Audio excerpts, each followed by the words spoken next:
So good morning guys, स्वागत है आपका दूसरे सेशन में। आज हम आपके लिए लेकर आए हैं प्लांट हार्मोन्स के सेकंड पार्ट को, जिसमें हम बात करने वाले हैं साइटोकाइनिन, इथिलीन और एब्सिसिक एसिड।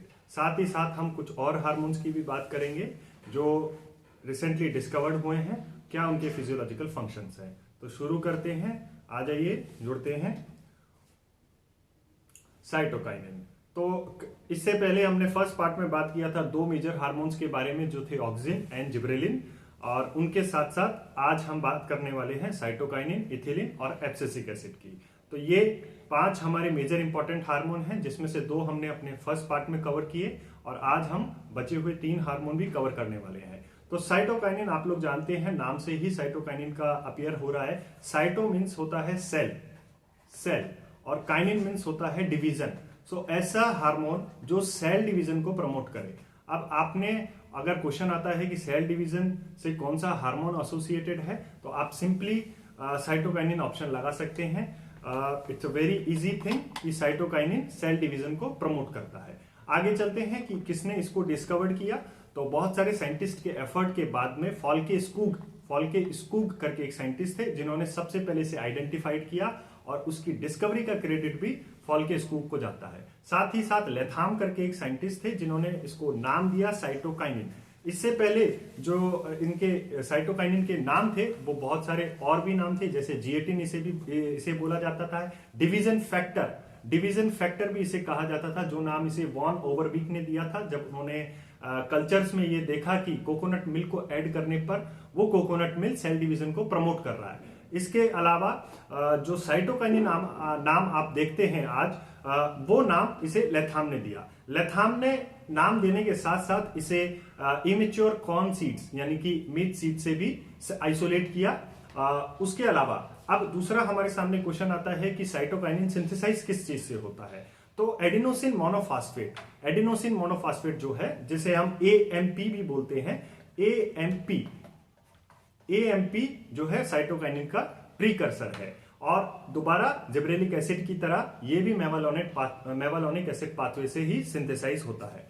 तो जो नेचुरली अकरिंग प्लांट फॉर्म्स हैं, जो नेचुरली जो प्लांट के अंदर साइटोकाइनिन मिलता है, वो जनरली प्रेजेंट होता है जिएटिन और हमारा आइसोपेंटाइल एडेनिन फॉर्म में। तो ये 2 नेचुरली अकरिंग फॉर्म है। जैसा हमने फर्स्ट हमारे पार्ट में बात किया था एब्सिसिक एसिड की नेचुरली अकरिंग ऑक्सिन की नेचुरल अकरिंग फॉर्म के बारे में, वैसे ही हम बात करेंगे आज साइटोकाइनिन, इथिलीन और एब्सिसिक एसिड की क्या नेचुरल फॉर्म्स हैं। तो ये जो साइटोकाइनिन है, जिएटिन एंड आइसोपेंटाइल एडेनिन, ये प्लांट के अंदर उपस्थित इसकी नेचुरल फॉर्म्स होती हैं। अब बात आती है कि ये कहां सिंथेसाइज होता है प्लांट के अंदर। तो जो यंग पोर्शन, चाहे वो लीफ का यंग पोर्शन हो या फिर वो रूट का यंग पोर्शन हो, कहने का मतलब यंग रूट टिप्स या फिर shoot tips, these are the prime site of biosynthesis of cytokinin. चलिए, इस इंट्रोडक्शन के साथ में हम आगे बात करेंगे अब कि साइटोकाइनिन के मेजर फंक्शंस क्या क्या हैं प्लांट के अंदर, जो रेगुलरली और एक्सक्लूसिवली सिर्फ साइटोकाइनिन के द्वारा रेगुलेट किए जाते हैं, कंट्रोल किए जाते हैं।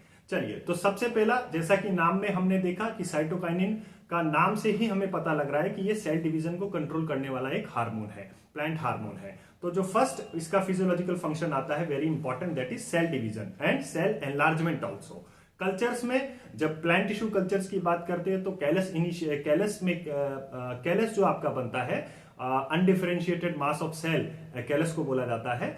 उसके बाद साइटोकाइनिन का स्प्रे और ऑक्सिन का जो बैलेंस है वो बहुत जरूरी होता है। आगे आने वाली स्लाइड में हम देखेंगे कि किस प्रकार से साइटोकाइनिन और ऑक्सिन का बैलेंस कल्चर्स की ग्रोथ को रेगुलेट करता है। अपार्ट फ्रॉम दैट, इसके अलावा ब्रेकिंग ऑफ सीड डोरमेंसी में भी साइटोकाइनिन बहुत बड़ा रोल प्ले करता है। जिब्रेलिक एसिड भी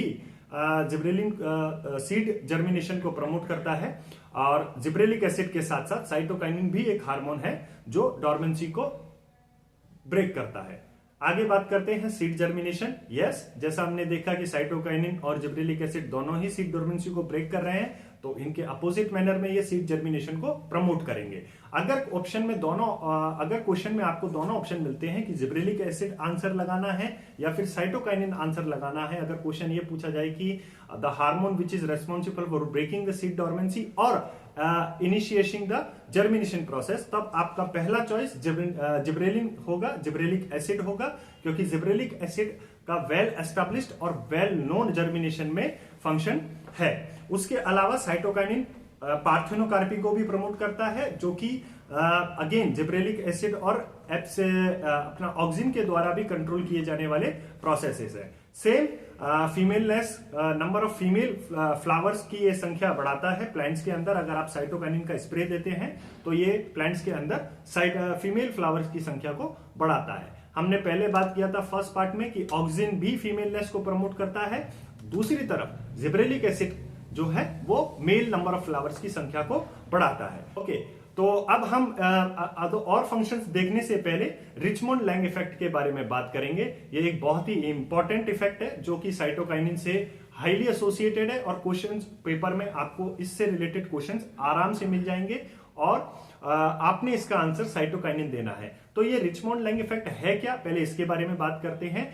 इतने सारे फंक्शन जो अभी हमने इससे पहले देखे, उनके साथ में एक साइटोकाइनिन का बहुत इंपॉर्टेंट फंक्शन है जो कि है सेनेसेंस को डिले करना।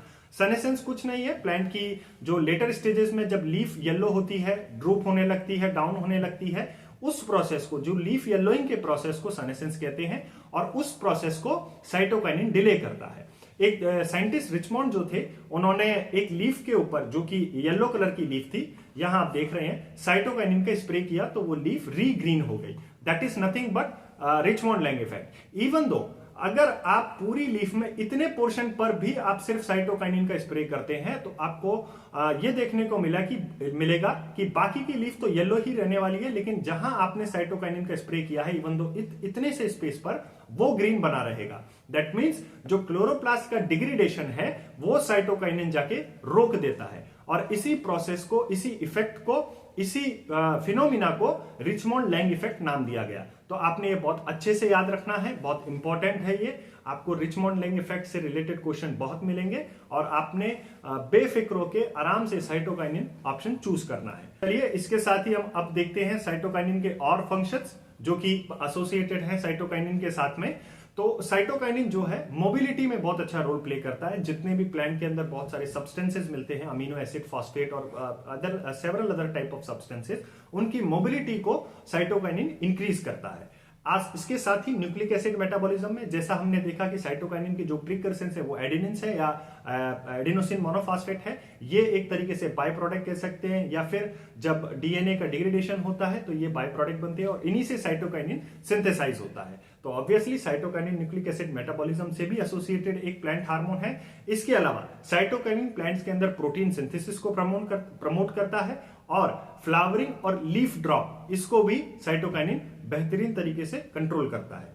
चलिए आगे चलते हैं। मैंने आपसे बोला था कि हम कल्चर्स के बारे में बात करेंगे कि साइटोकाइनिन और ऑक्सिन का जो रेशो है, जो अनुपात है, वो किस तरह से कल्चर्स की ग्रोथ को कंट्रोल करता है। जब भी कैलस के ऊपर आप हायर कॉन्सेंट्रेशन साइटोकाइनिन और lower concentration of auxin apply करते हैं तो वो कैलस में शूट डिफरेंशिएशन देखने को मिलता है। लेकिन अगर आप इसे अपोजिट कर देते हैं, कहने का मतलब है कि ऑक्सिन की कॉन्सेंट्रेशन को आप बढ़ा देते हैं और साइटोकाइनिन की कॉन्सेंट्रेशन को कम कर देते हैं, तो आपको उस कल्चर में शूट की जगह रूट इनिशिएशन या रूट डिफरेंशिएशन देखने को मिलेगा। तो ये रेशो जो है बहुत इंपॉर्टेंट है, आपने इसे अच्छे से याद रखना है। हाई CO2 और low auxin ultimately promote the shoot differentiation process. अगर आप इसको अपोजिट करते हैं, आप साइटोकाइनिन, आप higher amount of auxin apply करते हैं और साइटोकाइनिन के रेशो को आप घटा देते हैं, डिक्रीज कर देते हैं, तो फिर ये रेशो क्या करने वाला है, ये आपका रूट डिफरेंशिएशन को प्रमोट करने वाला है।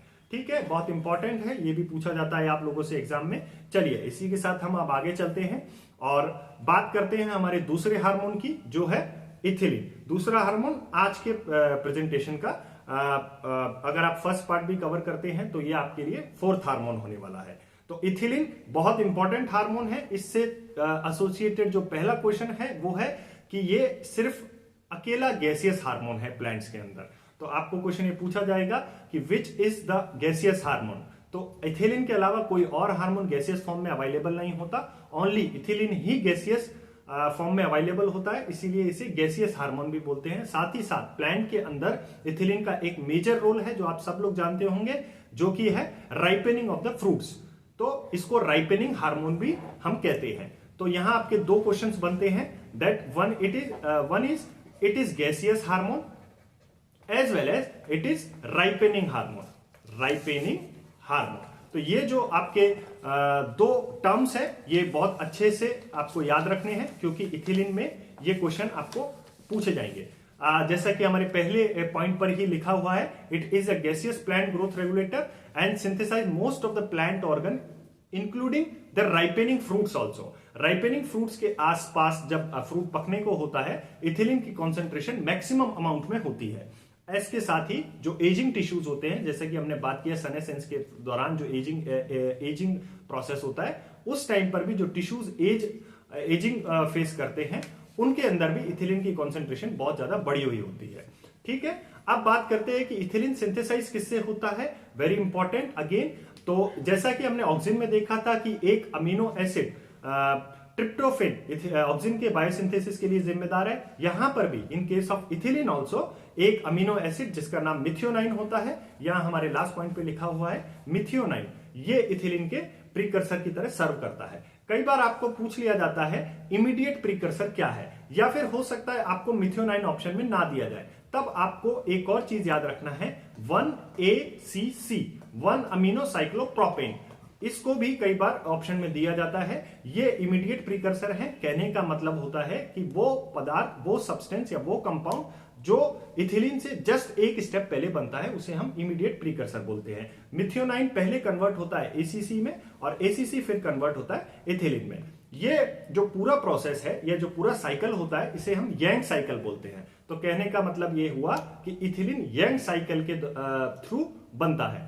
ठीक है, उसके अलावा अब कुछ बात करेंगे हम इथिलीन के फिजियोलॉजिकल फंक्शंस की। उससे पहले जो इसका टर्म हाईली एसोसिएटेड टर्म है फ्रूट राइपेनिंग, उसके बारे में थोड़ा हम पिक्चर्स के थ्रू समझते हैं। कि आप यहां देख रहे होंगे कि ये जो आपके बनाना है, दीज आर कंप्लीटली अनराइप, बिल्कुल ही कच्चे हैं, लेकिन धीरे धीरे विद द स्टेज जैसे जैसे आपके इथिलीन की कॉन्सेंट्रेशन बढ़ती है, ये जो फ्रूट है वो पकना शुरू होता है। और आप अगर इस स्टेज पे आकर देखेंगे तो यहां आपको आपका बनाना कंप्लीटली पका हुआ मिलेगा। कहने का मतलब है यहां पर आपको इथिलीन की कॉन्सेंट्रेशन काफी अच्छी अमाउंट में मिल सकती है। अब कमर्शियली भी आप लोगों ने देखा होगा, जो इंडस्ट्रीज वगैरह होती है, लॉन्ग डिस्टेंस ट्रांसपोर्ट जब करना होता है तो आप फ्रूट को इस स्टेज में हार्वेस्ट नहीं करते हैं, क्योंकि अगर आप इस स्टेज में फ्रूट को हार्वेस्ट करेंगे लॉन्ग डिस्टेंस ट्रांसपोर्ट के लिए, तो हो सकता है जब तक आपका फ्रूट मार्केट तक पहुंचे वो खराब हो जाए। तो जनरली हम लॉन्ग डिस्टेंस ट्रांसपोर्ट के लिए फ्रूट्स को इस स्टेज में अनराइप या सेमी अनराइप स्टेज में हार्वेस्ट करते हैं, और उसके बाद कमर्शियली अवेलेबल जो इथोफॉन और इथेरल फॉर्म्स हैं इथिलीन की, उन्हें हम अप्लाई करते हैं, उन्हें हम स्प्रे करते हैं, और धीरे धीरे हमें पके हुए फल मिलने लगते हैं, जो कि मार्केट में आप जनरली कंज्यूम करते हैं। चलिए इसके साथ हम आगे बढ़ते हैं और इथिलीन के कुछ फंक्शंस पर ध्यान देते हैं। तो इथिलीन का जो मेजर फंक्शन है वो हम लोगों ने डिस्कस कर ही लिया, that is involving fruit ripening. इसके अलावा इथिलीन डॉर्मेंसी को भी ब्रेक करता है, जैसा हमने साइटोकाइनिन और जिब्रेलिक एसिड में देखा। लेकिन फिर से मैं यही कहूंगा, अगर आपको ऑप्शन में तीनों चीज मिलती है तो आपका जो पहला प्रायोरिटी होगा वो जिब्रेलिक एसिड होगा। ठीक है, उसके अलावा during the respiration, fruit ripening जो एक प्रोसेस है उसके दौरान रेस्पिरेशन रेट इंक्रीज होता है, और वो इस इंक्रीज रेस्पिरेशन रेट के लिए इथिलीन ही जिम्मेदार है। इसीलिए यहां हमने सेकंड पॉइंट में मेंशन किया है that ethylene enhance the respiration rate during the ripening of fruits. इसके साथ साथ इथिलीन रूट ग्रोथ को भी प्रमोट करता है। रूट ग्रोथ स्पेशली जब हम कहते हैं कि जो वाटर लॉगिंग कंडीशन होती है, उस टाइम पे एरेनकाइमा फॉर्मेशन रूट के अंदर देखने को मिलता है। एरेनकाइमा कुछ नहीं होते, ये टिश्यूज होते हैं जो वाटर लॉगिंग कंडीशंस में एयर पॉकेट्स बन जाते हैं एक तरीके से, और एयर को स्टोर करके रखते हैं, जो कि रेस्पिरेशन में हेल्प करती है। आपको बहुत सारे एरेनकाइमा देखने को मिलेंगे जब आप किसी भी राइस की रूट को आप देखेंगे माइक्रोस्कोप में। तो जो एरेनकाइमा फॉर्मेशन है वो भी इथिलीन ही कंट्रोल करता है। अल्टीमेटली जो रूट से रिलेटेड पैरामीटर्स हैं या रूट से रिलेटेड एरेनकाइमा फॉर्मेशन हो, चाहे लेटरल रूट फॉर्मेशन हो, ये सब इथिलीन ही कंट्रोल करता है। ठीक है। इसी के साथ में जो सीड का हॉरिजॉन्टल ग्रोथ होता है, जो थोड़ा बहुत हम कह सकते हैं कि थिकनिंग होता है स्टेम पोर्शन का सीडलिंग के द्वारा, सीडलिंग स्टेज पर, वो भी इथिलीन के द्वारा ही कंट्रोल किया जाता है। चलिए इसके साथ हम अब आगे चलते हैं और कुछ फंक्शंस पे बात करते हैं, जैसे कि एपिनेस्टी। एपिनेस्टी इज कुछ नहीं, epinasty is nothing but downward bending of leaves, not only the leaves और any other parts also, but majorly epinasty और हाइपोनेस्टी, ये जो दो टर्म है आपको लीव से एसोसिएटेड मिलेंगे। ठीक है, तो जो एपिनेस्टी का फिनोमिना है वो भी इथिलीन के द्वारा ही कंट्रोल किया जाता है। जैसा कि मैंने आपको पहले भी बोला कि ये ग्रोथ इनिबिटर हार्मोन है या ग्रोथ रिटार्डेंट हार्मोन है, तो जो एब्सेसिशन है और सनेसेंस का प्रोसेस है ये इथिलीन प्रमोट करते हैं, इथिलीन प्रमोट करते हैं। तो अगर आप इस वे में देखें तो साइटोकाइनिन जो कि सनेसेंस को डिले कर रहा था, इथिलीन सनेसेंस को एनहेंस कर रहा है। कहने का मतलब हम यहां से कह सकते हैं कि साइटोकाइनिन और इथिलीन दोनों एक दूसरे के इस सनेसेंस के प्रोसेस में एंटागोनिस्टिक मैनर में काम करते हैं। या फिर हम इसे एक टर्म और देते हैं इस प्रकार की, जो कोऑपरेटिव वे में किसी प्रोसेस को कंट्रोल करने का जो हार्मोन्स का टेंडेंसी होता है उसे हम क्रॉस टॉक भी नाम देते हैं। तो आपको लगभग सारे ही हार्मोन एक दूसरे से क्रॉस टॉक मिल जाएंगे, जिब्रेलिक एसिड, साइटोकाइनिन, ऑक्सिन। कहने का मतलब है कि सारे हार्मोन इंटीग्रेटेड मैनर में एक दूसरे के साथ काम करते हैं, जिसे हम क्रॉस टॉक भी नाम देते हैं। हाँ, एक ड्रामेटिकल जो फिनोमिना है वो आपको यहां देखने को ये मिलेगा कि ऑक्सिन तो इथिलीन के लेवल को, कहने का मतलब है इथिलीन के बायोसिंथेसिस को प्रमोट करता है, लेकिन इन टर्न इथिलीन ऑक्सिन के जो भी बायोसिंथेसिस है या फिर हम कहें उसके जितने भी फिजियोलॉजिकल फंक्शंस है उन सब के प्रति एंटागोनिस्टिक वे में काम करता है। ये एक बहुत इंपॉर्टेंट चीज है, लेकिन एग्जाम के पर्सपेक्टिव से ये कम इंपॉर्टेंट है, लेकिन फिर भी आप याद रखिए इसे, हो सकता है आपको एग्जाम में पूछ लिया जाए। ठीक है, इथिलीन का हमने देखा कि एक राइपनिंग हार्मोन है, ये फ्लावरिंग ग्रोथ को प्रमोट करता है और वेजिटेटिव ग्रोथ को रिटार्ड करता है। कहने का मतलब है प्लांट को जल्दी से उसकी स्टेजेस, रिप्रोडक्टिव स्टेज की तरफ ले जाता है, उसे उस तरफ धकेलता है। चलिए आगे आप बात करेंगे। ये कुछ स्पेसिफिक फंक्शंस हैं जो स्पेसिफिकली एसोसिएटेड है कुछ स्पेशल प्लांट्स के साथ, जैसे कि मैंगो ट्री में इथिलीन फ्लावरिंग इंड्यूस करता है। अभी जस्ट हमने शायद लास्ट स्लाइड में लास्ट पॉइंट यही देखा था कि इथिलीन वेजिटेटिव ग्रोथ को रिटार्ड करके फ्लावरिंग स्टेज को प्रमोट करता है, तो ये मैंगो में आपको बहुत अच्छे से देखने को मिल जाएगा। इसके अलावा प्रमोट करता है स्प्राउटिंग को पोटैटो ट्यूबर्स में। पोटैटो के आपने ऊपर देखा होगा कि आइज होती है और वही आइज स्प्राउट होती है, और जनरली फार्मर्स सीड के कंपैरेटिवली उन्हीं ट्यूबर्स को यूज करते हैं प्लांटिंग पर्पस के लिए। तो इथिलीन का स्प्रे कहीं हद तक मददगार साबित होता है स्प्राउटिंग कराने के लिए। रबर टी में लेटेक्स के जो उत्पादन है उसको बढ़ाने के लिए भी इथिलीन को बहुत अच्छे लेवल पे यूज किया जाता है। रबर एक ऐसा प्लांट है जिससे लेटेक्स करके एक व्हाइट कलर का लेटेक्स निकलता है, जिसे फर्दर प्रोसेस्ड करके जितना भी रबर आप देखते हैं वो बनाया जाता है। ऑल्दो केमिकल प्रोसेसेस भी हैं इसमें बहुत सारे, लेकिन वो हम यहाँ डिस्कस नहीं करने वाले हैं, वो हमारे टॉपिक से रिलेटेड नहीं है। एब्सेशन और सनेसेंस को प्रमोट करता है, जैसे कि हमने पहले ही बात किया कि इथिलीन एक ग्रोथ रिटार्डिंग हार्मोन है। फ्लावरिंग में ये पाइनएप्पल में फ्लावरिंग को प्रमोट करता है, और कुकुम्बर्स के अंदर ये फीमेल फ्लावर के प्रोडक्शन को बढ़ाता है। तो कहने का मतलब दोबारा से इथिलीन फीमेलनेस को प्रमोट करता है। चलिए बात करते हैं एब्सेसिक एसिड की अब, जो कि हमारा अगला हार्मोन है। इस हार्मोन के साथ भी कुछ टर्म्स एसोसिएटेड हैं जो डायरेक्टली आपको एग्जाम में पूछे जा सकते हैं। जैसे जो पहला टर्म है वो है सीड मैच्योरेशन। ये हार्मोन को सीड मैच्योरेशन हार्मोन भी कहा जाता है। इसी के साथ में इसे स्ट्रेस रेस्पॉन्सिव हार्मोन भी कहा जाता है, क्योंकि जब भी प्लांट कोई स्ट्रेस कंडीशन फेस करता है, चाहे वो ड्रॉट स्ट्रेस कंडीशन हो, चाहे वो हीट स्ट्रेस कंडीशन हो, फटाफट से जो एब्सेसिक एसिड का कंटेंट है वो प्लांट अपने अंदर इंक्रीज करता है। और ये एब्सेसिक एसिड का जो हाईली एसोसिएटेड एक फंक्शन है, शायद आपको बहुत सारे एग्जाम में देखने को मिला होगा, स्टोमेटा रेगुलेशन। एब्सेसिक एसिड का स्टोमेटा रेगुलेशन में बहुत प्रोमिनेंट रोल है, और अगर आपको ये क्वेश्चन आपको एग्जाम में दिखता है तो आपको एब्सेसिक एसिड इसका आंसर लेना है। तो सबसे पहले एब्सेसिक एसिड को कॉटन में डिस्कवर किया था, कॉटन में डिस्कवर किया गया था, जहां पर ये एब्सेसिजन को प्रमोट कर रहा था, और इसी के कारण इसे नाम जो दिया गया सबसे पहले वो एब्सेसिजन 1 दिया गया। बाद में इसके नाम को मॉडिफाइड करके एब्सेसिक एसिड नाम दिया गया। उसका भी एक रीजन है, सिंपल है, कि एब्सेसिक एसिड की 2 फॉर्म अवेलेबल होती है naturally, that is trans form और सिस फॉर्म, बट जो मेजर अवेलेबिलिटी फॉर्म है वो सिस फॉर्म होती है, और इसी वजह से इसका नाम एब्सेसिक एसिड पड़ा। ठीक है। इसकी डिस्कवरी का जो क्रेडिट है वो एडिकॉट को जाता है, एब्सिसिक एसिड की डिस्कवरी का क्रेडिट। और अगला हमारा जो सबसे इंपॉर्टेंट चीज आता है कि कौन इसके प्रीकर्सर्स होते हैं। तो कैरोटीनॉइड्स जो हैं इनके प्रीकर्सर होते हैं, और आप यहाँ दो कैरोटीनॉइड्स के नाम देख रहे होंगे, बाइलाजेंथिन and नियोजेंथिन। These are the two most important carotenoid. Those are highly responsible for biosynthesis of abscisic acid. पहले बाइलाजेंथिन जो बनता है उसके बाद बाइलाजेंथिन नियोजेंथिन में कन्वर्ट होता है, और फिर नियोजेंथिन एब्सिसिक एसिड में कन्वर्ट होता है। कहने का मतलब है ये कैरोटीनॉइड्स जो हैं वो एब्सिसिक एसिड के सिंथेसिस के लिए जिम्मेवार हैं। ठीक है, चलिए अब आगे बात करते हैं। एक और इंपॉर्टेंट टॉपिक मैं यहाँ पॉइंट यहाँ मैं ऐड कर देता हूं। जैसा कि हमने जिब्रेलिक एसिड में देखा था, हम उसे डाइटर्पिन कह रहे थे। डाइटर्पिन, आप हमारा पीछे का अगर पार्ट 1 जाके रेफर करेंगे तो आपको समझ आएगा क्या डाइटर्पिन है। उसी सेंस में आपको यहाँ मैं बता देता हूं कि एब्सिसिक एसिड को सेस्क्यूटर्पिन भी बोला जाता है। सेस्क्यूटर्पिन, ठीक है। सेस्क्यूटर्पिन का मतलब कुछ नहीं होता, यहाँ 15 कार्बन उपस्थित होते हैं, इसीलिए इसे सेस्क्यूटर्पिन बोला जाता है।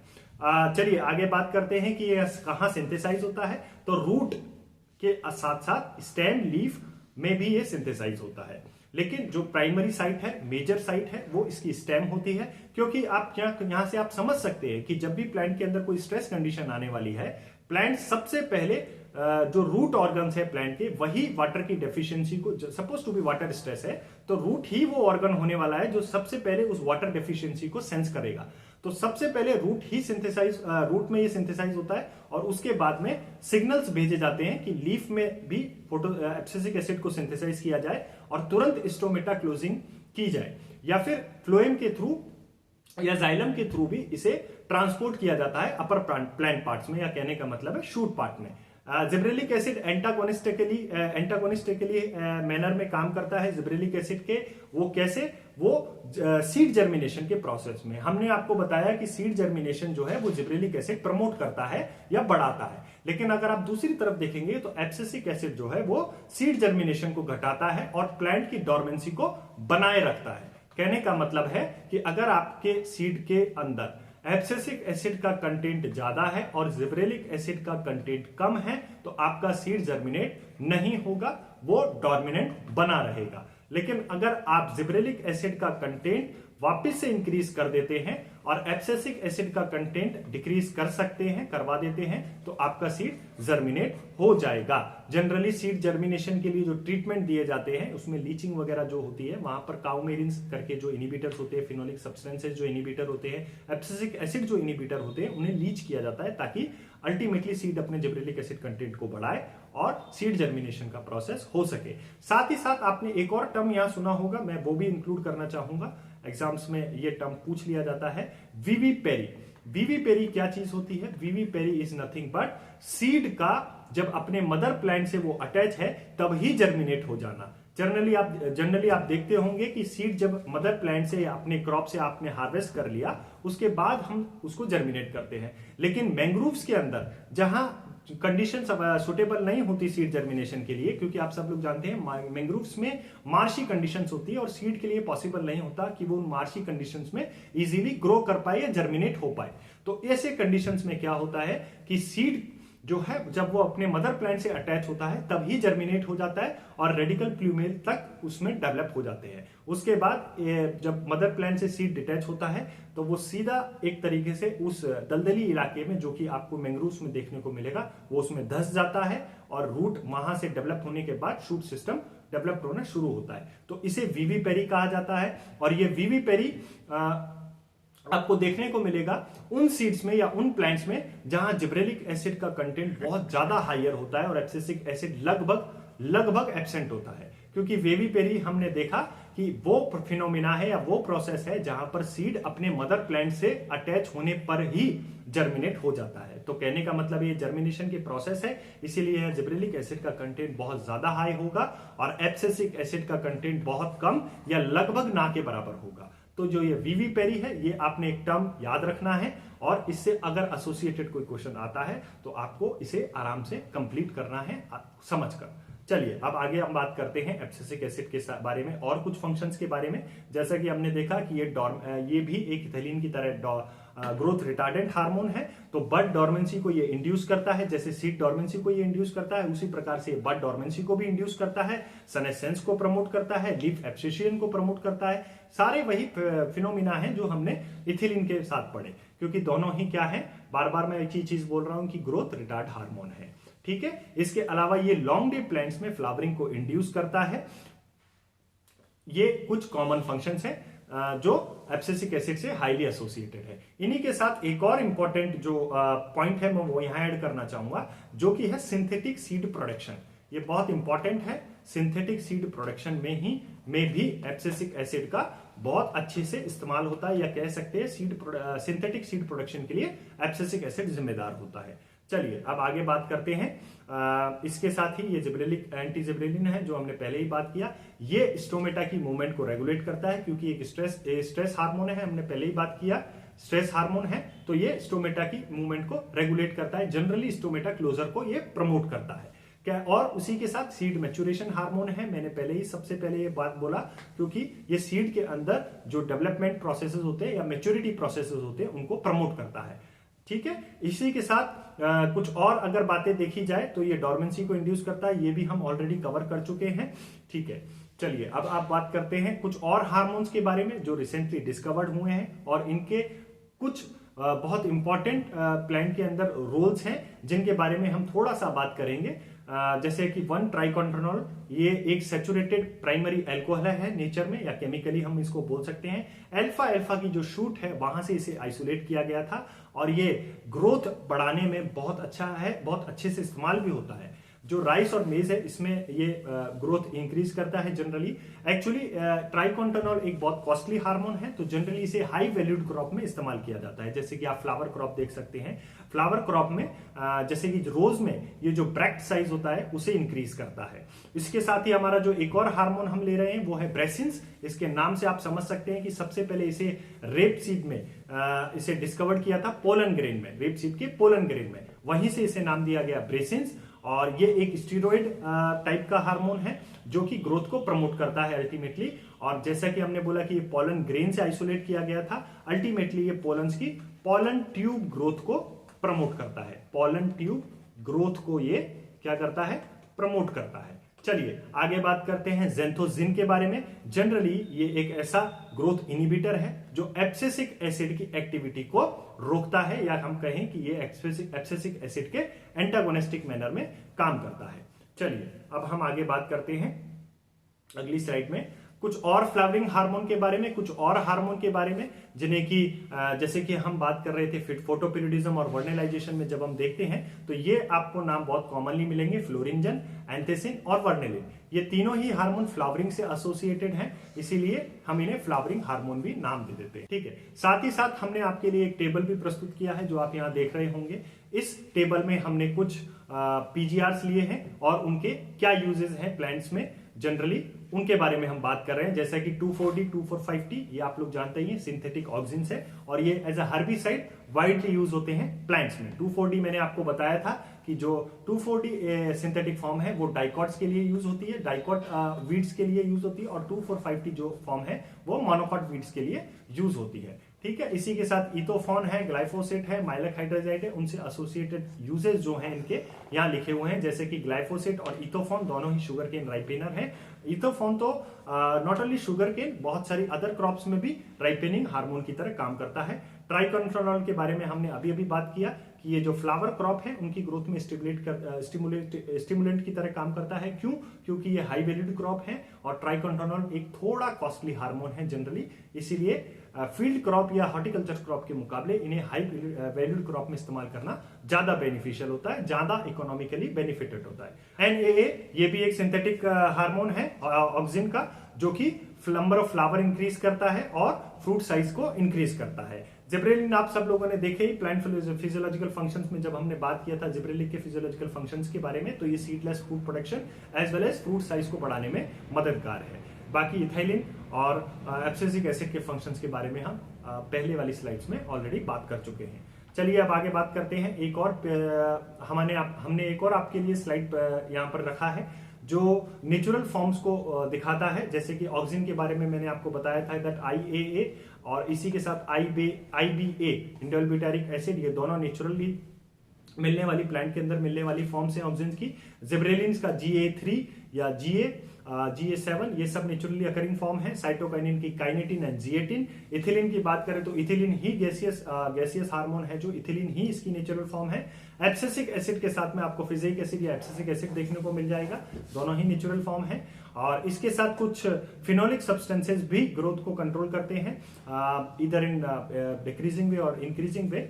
काउमेरिन जो है इनका नेचुरली फिनोलिक जो सब्सटेंसेस है इनका फॉर्म है। अपार्ट फ्रॉम दैट आप बहुत सारे देख सकते हैं यहाँ पर मिसलेनियस नेचुरल सब्सटेंसेस जैसे विटामिन, फाइटोक्रोम, ट्राउमेटिक सब्सटेंसेस, ये भी ग्रोथ को रेगुलेट करने में बहुत बड़ा रोल प्ले करते हैं प्लांट्स के अंदर। सिंथेटिक ग्रोथ रिटार्डेंट की अगर बात करें तो CCC, AMO 1618, फास्फोन D और मर्फेक्टिन्स, ये चारों के चारों जो ग्रोथ रिटार्डेंट आप देख रहे हैं जिब्रेलिक एसिड के ग्रोथ रिटार्डेंट है, और ये भी वाइडली यूज किए जाते हैं प्लांट्स के अंदर ड्राफ्टनेस को प्रमोट करने के लिए। आप जानते हैं जिब्रेलिक एसिड सेल एलोंगेशन करता है, प्लांट को लॉन्ग रखने का टेंडेंसी रखता है, और जब आप इस प्रकार के ग्रोथ रिटार्डेंट डालते हैं तो जो आप ड्राफ्टनेस, जो एक डिजायर कैरेक्टर है बहुत सारी क्रॉप्स में, उनमें उनको अचीव करने में ये मददगार है।